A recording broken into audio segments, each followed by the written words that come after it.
যাদের মা নাই তারা জানে মা না থাকার কি জ্বালা, যাদের বাবা নাই তারা জানে বাবা না থাকার কি জ্বালা। এখন ঘরে ঝগড়া করেন, এখন ভাল লাগে না আব্বা আম্মা, এখন আব্বা এই ভুল ধরে, আম্মা এইটা বলে, এখন অনেক অসহ্য লাগে।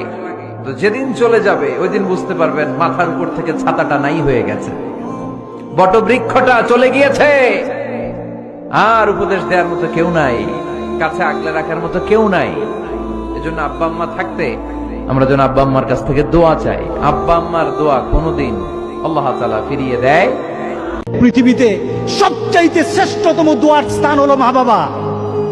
ওই মা বাবা যদি হাত পাতে আরশ পর্যন্ত পৌঁছে যায়, ওই মা বাবা যদি বদদোয়া করে, পৃথিবীর সব তীর সব টার্গেট মিস হতে পারে, কিন্তু মা বাবার বদদোয়া কখনো মিস হয় না, কখনো মিস হয় না।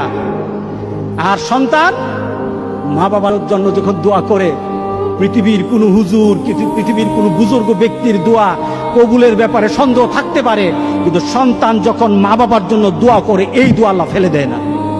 সুবহানাল্লাহ। কারণ মা বাবার এই দোয়াটা শিখিয়ে দিয়েছেন আল্লাহ সুবহানাহু ওয়া তাআলা, রব্বির হামহুমা কামা রব্বায়ানি সগীরা। আপনি কবরে থাকবেন, আপনি প্রত্যেক নামাজে আপনার সন্তান দোয়া করবে আপনার জন্য, রব্বির হামহুমা কামা রব্বায়ানি সগীরা। করেন, মা বাবার জন্য দোয়া করেন প্রতি নামাজে, প্রতি নামাজে বলেন মা বাবার জন্য রব্বির হামহুমা কামা রব্বায়ানি সগীরা। আপনি দোয়া করেন, দেখবেন আপনার দোয়ার কারণে আপনার সন্তান আপনার জন্য দোয়া করছে। আপনাকে আল্লাহ যেন এমন সুযোগ করে দেয়, এমন কুলাঙ্গার সন্তান যেন আমাদের সন্তানগুলো আল্লাহ না বানায়। সবাই বলেন আল্লাহুম্মা আমিন।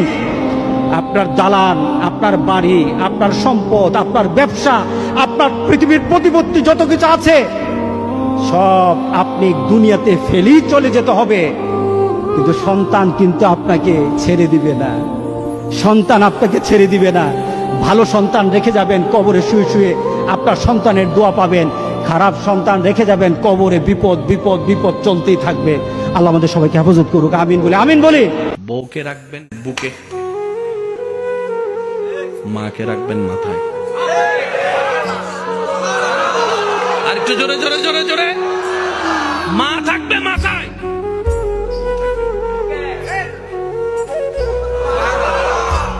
তো বুক আর মাথা তো এক নয়। জোরে জোরে বলেন না, জোরে জোরে বলেন না। বুক আর মাথা এক নয়। বুকের দায়িত্ব আলাদা, মাথার দায়িত্ব আলাদা, স্বামী ক্যারেক্টার আলাদা, সন্তান ক্যারেক্টার আলাদা। এবার আপনি বলবেন, আমার মা যার পায়ের নিচে আমার জান্নাত।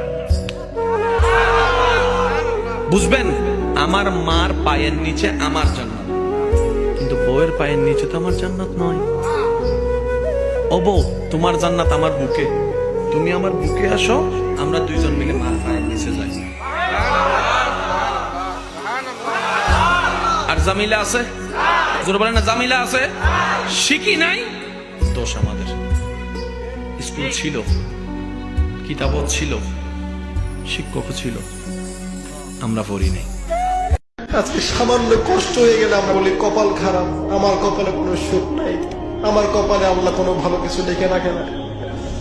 কিন্তু আমার আল্লাহর হাবিব, যে পৃথিবীর শ্রেষ্ঠ মানব, তাকেও আল্লাহ 6 বছর বয়সে মা হারা করে দিয়েছে। মা নাই, যার মা নাই তার যে কি কষ্ট ভাই, সেই বছর পৃথিবীর কি হচ্ছে।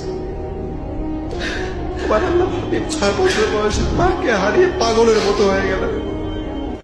এই পৃথিবীটারে যদি 500 বার বিক্রি করেন, যেই টাকা পাবেন ওই টাকা দিয়ে জান্নাতের একটা চেয়ার কিনা যাবে?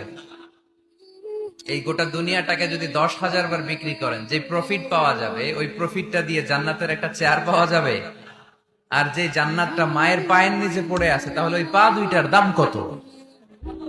সুবহানাল্লাহ পড়তে পারলেন না? এজন্য মায়ের মর্যাদা 3 বার, মা মা মা, তারপর বাবা।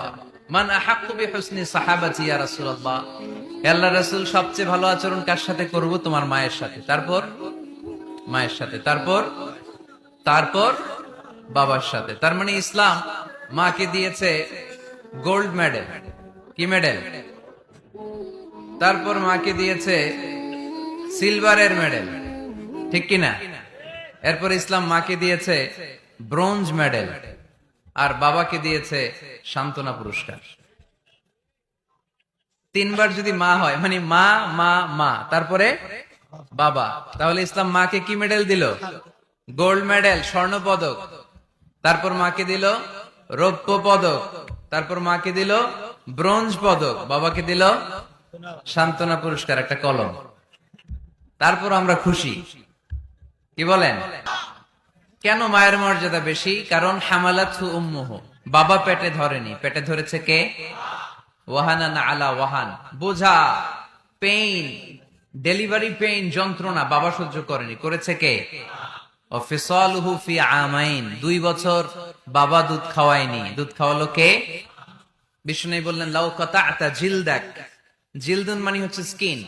বিষ্ণু বললেন তোমার স্কিন, চামড়াগুলো কেটে কেটে রোদে শুকিয়ে যদি জুতা বানাও 2টা, আর ওই জুতাগুলো দিয়ে যদি মাকে উপহার দাও যে মা আমার গায়ের চামড়া দিয়ে তোমাকে 2টো জুতা উপহার দিলাম, ওই জুতা পরেও যদি তোমার মা 1000 বছর হাঁটে, তাহলে ওই যে ছোটবেলায় কত লক্ষ ঢোক দুধ তুমি তোমার মায়ের বুক থেকে খেয়েছো, তার 1 ঢোক দুধের শোধ আদায় হবে না।